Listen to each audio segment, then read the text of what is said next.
Hello বন্ধুরা, আজ আমি তোমাদের জন্য ক্লাস 2 এর আমার বইয়ের দ্বিতীয় পর্বের ভিডিও নিয়ে হাজির হলাম। উচিত শিক্ষা। দেখো এখানে একটা সুন্দর ছবি রয়েছে। আমরা প্রথমে ছবিটাকে একটু দেখে নিই। দেখো একটা হাতি রয়েছে গাছের পিছনে, আর গাছের ডালে একটা পাখির বাসা রয়েছে। সেখানে দুটো ছোট ছোট পাখিও কিন্তু রয়েছে, আর একটা বড় পাখি রয়েছে। তাহলে চলো আমরা পড়াটা শুরু করি। গল্পের নাম উচিত শিক্ষা। এক বনের ধারে একটা বড় জাম গাছ ছিল। তাহলে মনে রাখতে হবে কোন গাছ ছিল?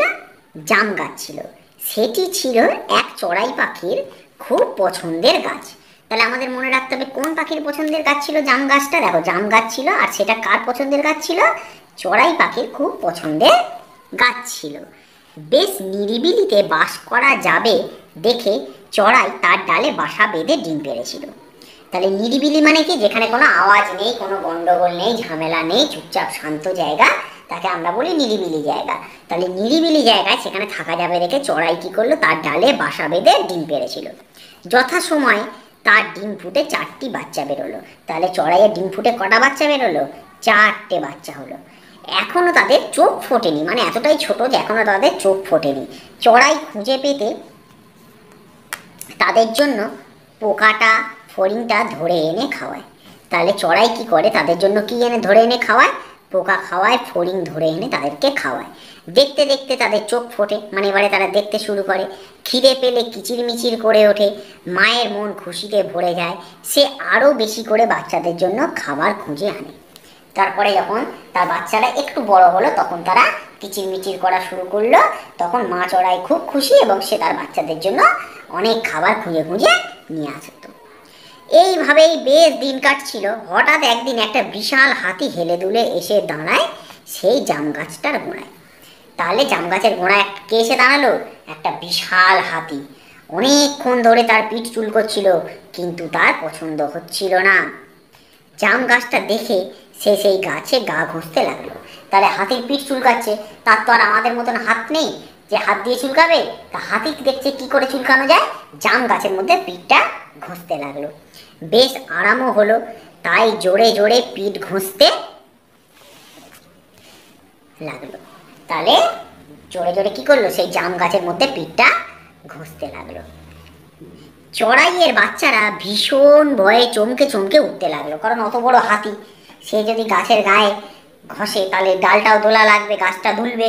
ফলে বাচ্চারা ভীষণ ভয়ে চমকে চমকে উঠতে লাগলো। চড়াই প্রথমে কিছু বুঝতে পারেনি। পরে দেখলো একটা বিশাল হাতি তার ছাদের জাম গাছটার গায়ে পিঠ ঘষছে, আর গাছটাও খুব দুলছে। কারণ হাতি যদি পিঠ ঘষে, বড় হাতি, গাছটাও দুলবে। বিপদ বুঝে সে চিৎকার করে উঠলো, আরে কি করছো? থামো থামো, গাছের ওপরে যে আমার বাসা রয়েছে। তাহলে চড়াই তখন তার বাচ্চাদের বাঁচানোর জন্য সে চিৎকার করে কি বললো, আরে আরে থামো থামো, কি করছো? গাছের ওপর তো আমার বাসা রয়েছে। হাতি বলল, তা আমি কি করব?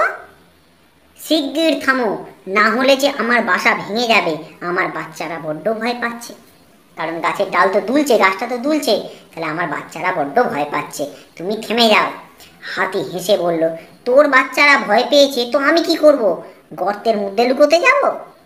চড়াই কাকুতি মিনতি করে, আর তুমি আর গাছটাকে নাড়িও না। আমার বাচ্চাটা উঠতে শেখেনি, উঁচু বাসা থেকে পড়লে মরে যাবে।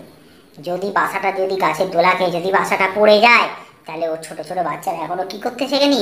উঠতে শেখেনি। যে তারা পড়া না পড়ে তারা যে উড়ে চলে যাবে সেটা তো পারবে না। বলছে উপর থেকে নিচে পড়ে গেলে আমার বাচ্চারা মরে যাবে। হাতি পিঠ চুলকে খুব আরাম লাগছিল, বলল তাতে আমার কি। চড়াই যত মিনতি করে হাতি তত মজা পায়। মানে চড়াই কাকুতি মিনতি করছে যে আর পিঠ ঘষো না, হাতির কাছে মানে একদম কাকুতি মিনতি করে আবেদন করছে যে আর পিঠ না ঘষতে, কিন্তু হাতি তার কথায় কোনো কান দিচ্ছে না। হাতি তত মজা পাচ্ছে। সে সমানে গাছ নাড়িয়ে চলে আর বলে, আমার খুব আরাম লাগছে। হঠাৎ গাছটা ভীষণ দুলে উঠল। চড়াইয়ের কচি বাচ্চারা তাদের দুর্বল ডানা ঝাপটে ঝাপটে চ্যাঁ চ্যাঁ করতে লাগলো। এবার চড়াইয়ের খুব রাগ হলো। সে মিনতি করা ছেড়ে তীক্ষ্ণ স্বরে হাতিকে বলল, এই শেষবার বলছি, এক্ষুনি থামো, নইলে। হাতি হেসে বলল, নইলে কি? নইলে তোমাকে পস্তাতে হবে। তোর মতন পুঁচকে পাখি আমার কিচ্ছু করতে পারবে না। তখন চড়াইকে বলছে, তুই তো একটা ওইটুকু পুচকে পাখি, আর আমার এত বড় চেহারা, আমায় কিচ্ছু করতে পারবে না। দেখবে কি করতে পারি। দেখতেই তো চাই, এই দেখ আরো জোরে জোরে তোর গাছ নাড়াচ্ছি বলে সে সত্যিই গাছে ঠেলা মারে। হাতি ইচ্ছা করে বদমাইশি করছে, চিৎকার করে ওঠে চড়াই, দাঁড়াও, কি করে তোমায় জব্দ করতে হয় দেখাচ্ছি বলে সে ফুরুত করে হাতির কুলোর মতন একটা কানে ঢুকে পড়লো। হাতির কান তো অনেক বড়, সেই তুলনায় চড়াই পাখি তো খুবই ছোট। ও ফুরুত করে গিয়ে কি করলো, হাতির কুলোর মতন একটা কানের মধ্যে ঢুকে পড়লো। তারপর সেখানে সে ডানা ঝাপটে ওঠে আর ঠোকরায়। এবার হাতির কানের মধ্যে ঢুকে গেছে কে, চড়াই পাখি, তাকে জব্দ করার জন্য। কারণ কিছুতেই তার কথা শুনছিল না, সে অনেক কাকুতি মিনতি করলো, কিন্তু তবুও কিন্তু হাতি তার কথা কিছুতেই শুনলো না। যন্ত্রণায় হাতি চিৎকার করে ওঠে, মাটিতে শুয়ে পড়ে মাথা ঘষে ঘষে চড়াইকে মারতে চেষ্টা করে। কিন্তু তা পারবে কেন, চড়াই তো রয়েছে তার কানের ভিতরে। কারণ কান এমন একটা জায়গা, তার মধ্যে কিছু ঢুকে গেলে কিন্তু ভীষণ কষ্ট। হ্যাঁ, তো সে হাতির কানের মধ্যে চড়াই পাখি ঢুকে গেছে আর ডানা ঝাপটাচ্ছে, আর তার সঙ্গে কি করছে, ঠোকরাচ্ছে। ফলে এত যন্ত্রণা, হাতি পুরো কাতরাচ্ছে। কাতরাতে কাতরাতে হাতি বলে, বড্ড লাগছে আমার, তুমি শিগগিরই বেরিয়ে এসো আমার কান থেকে, লক্ষ্মী বোনটি আমার। কানের ভিতর থেকে চড়াই বলল, তাতে আমার কি, এখানে উঠতে আমার খুব ভালো লাগছে। ঠিক যে কথা হাতি ওকে বলেছিল, এখন ঠিক সেই কথাই কিন্তু তাকে ফিরিয়ে দিচ্ছে কে, চড়াই। না না বোনটি, তুমি আমাকে বাঁচাও, আমি আর কখনো গাছ নাড়াবো না, আমার অন্যায় হয়ে গেছে, এইবারটি তুমি আমায় মাফ করো। এবারে হাতি কি করছে, ক্ষমা চাইছে চড়াইয়ের কাছে। চড়াই বলল, ঠিক বলছো। হাতি বলল, ঠিক। চড়াই এবার হাতির কান থেকে বেরিয়ে আসে, হাতিরও প্রাণ জুড়ায়। গাছের ডালে নিজের বাচ্চাদের কাছে গিয়ে চড়াই বলে, গায়ে জোর আছে বলে গর্ব করা ভালো নয়, মনে রেখো ছোট প্রাণীরও কিছু ক্ষমতা থাকতে পারে। তাই না, সে সাইজে অনেক ছোট, ওইটুকু একটা চড়াই পাখি, কিন্তু অত বড় একটা হাতিকে কিন্তু পুরো একবারে কাত করে একবারে মাটিতে শুইয়ে দিয়েছে তার বুদ্ধির জোরে, তাই না। তাহলে মনে রেখো ছোট প্রাণীরও কিছু করার ক্ষমতা থাকতে পারে। হাতির ভালোই উচিত শিক্ষা হয়েছিল, তাই চিরকাল মনে রাখবো বলে হাতি সেখান থেকে দ্রুত চলে যায়। তাহলে হাতি আর সেখানে দাঁড়ানোর সাহস পায় না। দেখেছো ছবিটা, দেখাই দেখো, হাতি একবারে দৌড়ে পালাচ্ছে, যেই তার কান থেকে বেরিয়েছে। কারণ পাখিটা যখন তার কানের মধ্যে ছিল, সে একবারে যন্ত্রণায় কাতরাচ্ছিল। তাহলে হাতি বুঝে উঠতে পারেনি যে ওইটুকু একটা ছোট্ট পাখিও কিন্তু তাকে কাত করে দিতে পারে।